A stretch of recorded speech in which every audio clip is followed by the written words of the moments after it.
Arizona's governor race. Democrat Katie Hobbs continues to duck Republican savage Kari Lake. I'll teach her. I'll go on PBS. All right. I'm Jazz Borgonzo, and this is what's next.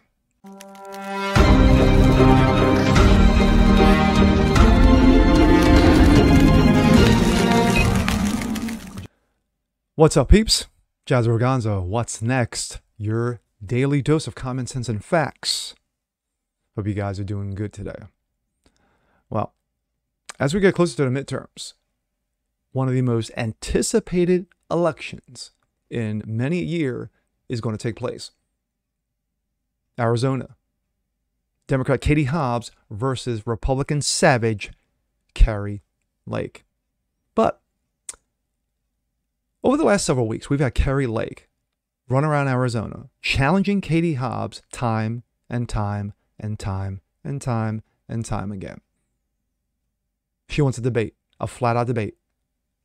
Step into the octagon one time and get your feelings out. You know, your policies in regards to how to get Arizona back on track. Katie Hobbs, I'm sorry, Kari Lake has made her points very clear in regards to how to get Arizona back on track.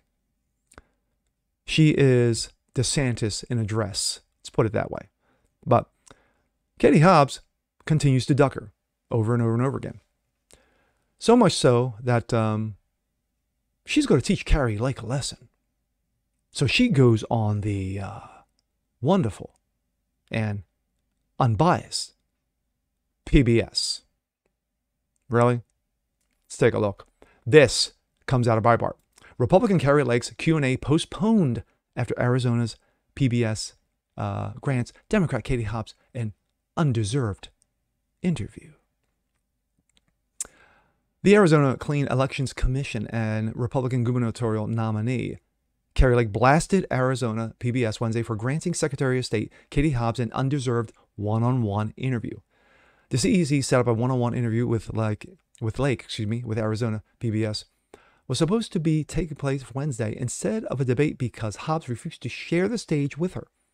When CEC officials learned that Arizona PBS circumvented their decision not to give Hobbs an interview in an identical format. The CEC postponed Lake's event, noting it will find a partner other than PBS for her interview, in a release entity stated.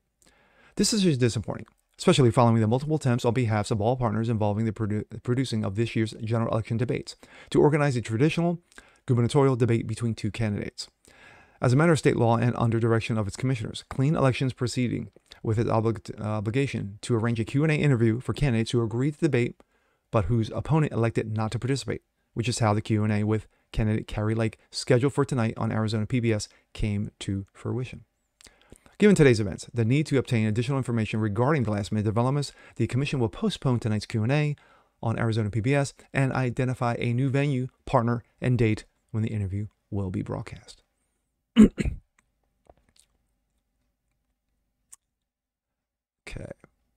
The CEC added that PBS broke from their shared practice. After news came out, Lake held a last-minute press conference outside Arizona PBS and Arizona State University, Walter Cronkite School of Journalism and Mass Communications, where she ripped Hobbs a new one, the university and PBS. Quote, "Unfortunately, I'm running against a coward who's afraid to stand on the debate stage and talk about what she wants to do with Arizona. And unfortunately, PBS and ASU have done a backroom deal with that coward to give her airtime that she does not deserve." Quote, "I need to remind people that it is we, the taxpayers, who own PBS, who own ASU. This is not a DNC that owns this. And what's going on here is absolutely wrong," she said.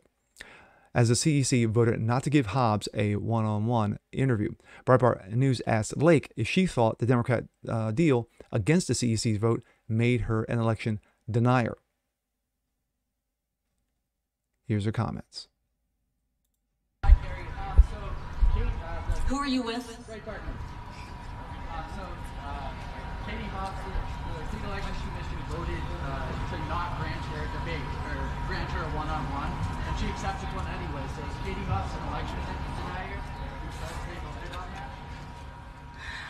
I never thought of it that way. I never thought of it that way. What I do know is she's a coward, and she's afraid that her racist past is going to come out, and she doesn't have a response to it.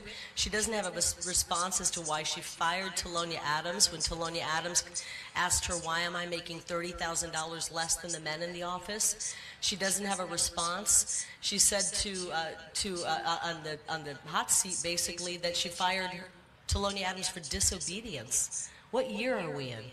This woman's a monster. She's afraid to answer questions. Called her a monster. I never thought of it this way. I never thought of it that way. Said like with a smile. I do know that she's a coward and she's afraid that her racist past is going to come out and she doesn't have a response to it. Of course, it's going to bite her in the ass. My thoughts. Again, Kari Lake is a savage. She's an absolute savage. She has no fear.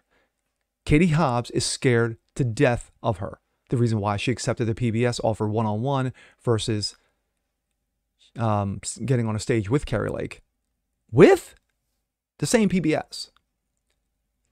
So, with PBS, you said no to Kari Lake on the stage.